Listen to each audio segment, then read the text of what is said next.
اگر اللہ کسی کو اپنا بیٹا بنانا چاہتا تو اپنی مخلوق میں سے جس کو چاہتا منتخب کر لیتا۔ وہ پاک ہے، وہی ہے اللہ جو اکیلا ہے، بڑا زبردست ہے۔ اسی نے آسمانوں اور زمین کو تدبیر کے ساتھ پیدا کیا ہے، اور وہی رات کو دن پر لپیٹتا اور دن کو رات پر لپیٹتا ہے، اور اسی نے سورج اور چاند کو کام میں لگا رکھا ہے، سب ایک وقت مقرر تک چلتے رہیں گے۔ دیکھو وہی غالب ہے، بخشنے والا ہے۔ اسی نے تم کو ایک جان سے پیدا کیا، پھر اس سے اس کا جوڑا بنایا، اور اسی نے تمہارے لیے چوپایوں میں سے 8 جوڑے بنائے۔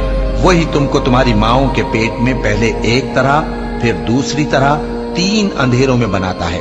یہی اللہ تمہارا پروردگار ہے، اسی کی بادشاہی ہے، اس کے سوا کوئی معبود نہیں۔ پھر تم کہاں بہہ کے جاتے ہو؟